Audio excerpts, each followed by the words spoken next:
Buenas noches, profesor Santiago. Mi nombre es María Posada y voy a dar inicio a la actividad de la unidad número 2 sobre políticas públicas, globalización y descentralización de la materia de gestión y desarrollo local.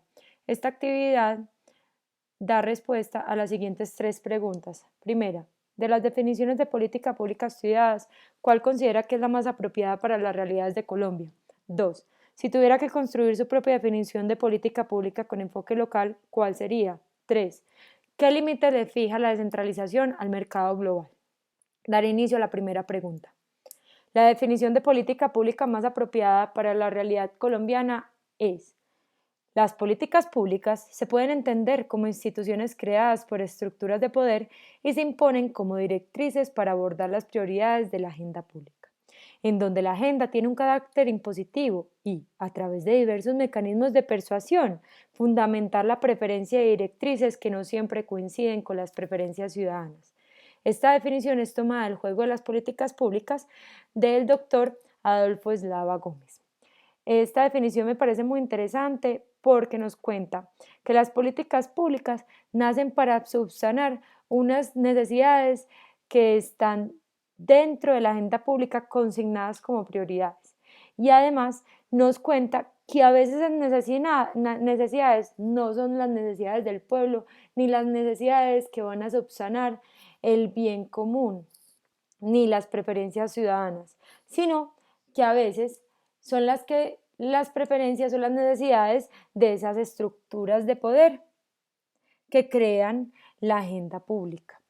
Un ejemplo de esta definición es la política pública que surgió para el cambio climático. Aquí se buscaba proteger los bosques y proteger el medio ambiente, pero lo que se hizo fue una retribución económica para las empresas que dañaran el medio ambiente, porque les dijo: si usted siembra cierto tipo de árbol que yo pueda valorarlo económicamente, le voy a dar a usted un dinero o una exención de impuestos y así usted va a continuar un ciclo económico, porque después del daño de la tierra con la minería, usted va a poder hacer una reforestación y así captar emisiones de carbono, pero después podrá podar y talar esos árboles y así tener otro. Entonces, quien se vio beneficiado con esta política pública fueron ciertos agentes del mercado, más no quien realmente lo necesitaba, que era la población en total y el medio ambiente para su cuidado. Viene la segunda pregunta. Bueno, aquí me falta, pero me gustaría que en Colombia funcionara esta definición de política pública. Una política pública es ante todo una construcción social y una política que puede tener una narrativa institucional y no tanto la decisión técnica de un funcionario gubernamental prevalido de una legitimidad con el fin de enfrentar una situación socialmente problemática. Dice que acá se piensa en lo que se ve en el entorno, realmente en las necesidades actuales de la sociedad y del territorio, y no por decisiones gubernamentales que tengan que recaer en la cabeza de un político. Pasemos a la siguiente diapositiva y demos respuesta a la segunda pregunta. Definición propia de la política pública con enfoque local. Acción de unos pocos actores que piensan en todo, pero no en todos. El campo desde la ciudad y la equidad desde el privilegio. Esta definición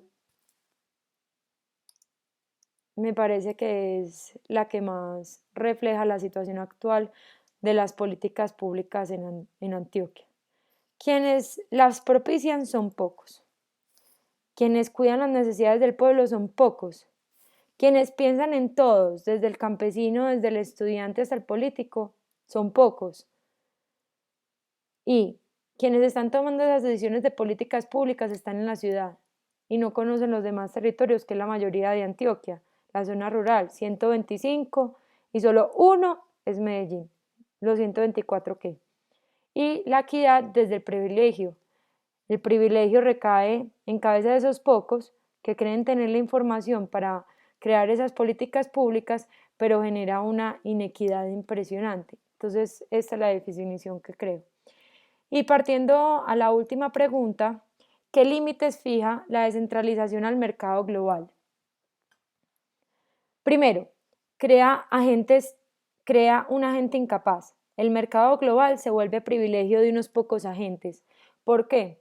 Porque si hay descentralización, en Antioquia, por ejemplo, solo Medellín y sus corregimientos pueden llegar a ser competitivos para varias áreas del mercado, pero de resto estamos pensando en, en personas no letradas, en campesinos que son agropecuarios, que no conocen el juego del mercado, estamos pensando en desnutrición, en una gente, como decía Marta Sen, completamente inhibido porque no tiene las necesidades básicas.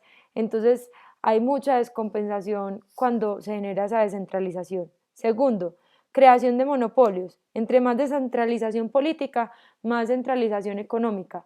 Claro, si descentralizamos, entonces aquí está el grupo GEA y eso van a generar los monopolios.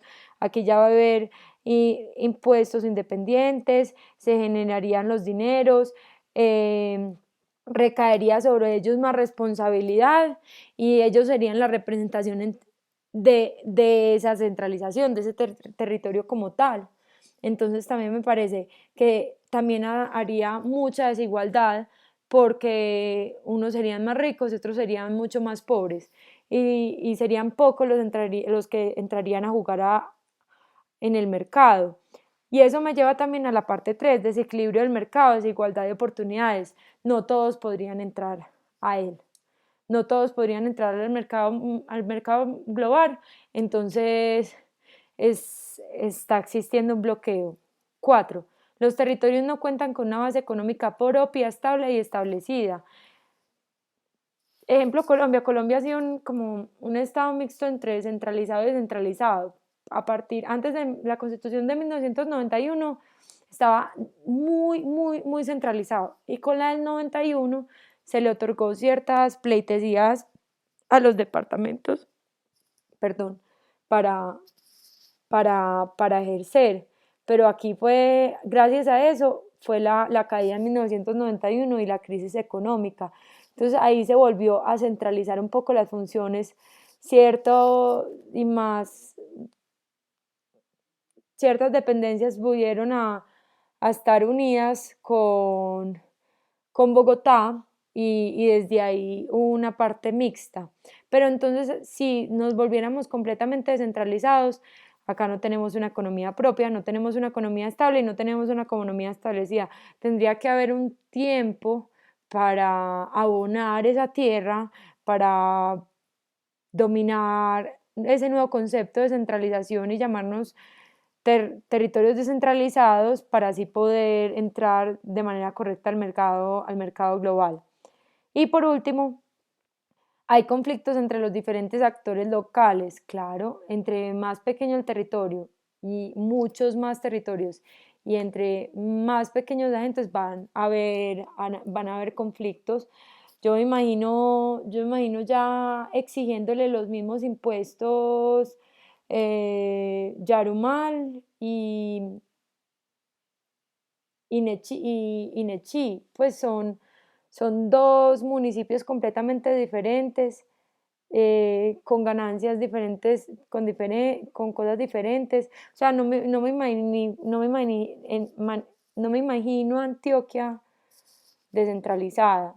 O sea, tiene que ser demasiado lento. Primero se tienen que subsanar unas necesidades básicas, primordiales, para hablar todo eso que hablaba Eslava, para, para pensar en la descentralización como medio para el desarrollo humano. Todavía no tenemos ese arranque económico de que Medellín pueda darle a los demás territorios de Antioquia y llegar como a una estabilidad y una igualdad entre todos sus ciudadanos. Y para cerrar, pues la idea anterior, 6, las necesidades ilimitadas y los recursos escasos. Hay necesidades ilimitadas en todos los municipios de Antioquia y si nos volvemos descentralizados, Antioquia como tal, los recursos serían muy pocos para subsanar todo eso. Entonces no creo que el concepto del lava se podría dar prontamente. y considero que estos serían los límites que la descentralización le fija al mercado global. Muchas gracias, Santiago. Es muy complicado hacer un video. Nunca había hecho un video y exploré este medio. Perdón, espero mejorarme con el tiempo pero muchas gracias por presentarme la oportunidad. Aprendí muchas cosas durante las lecturas y en los medios tecnológicos. Feliz noche.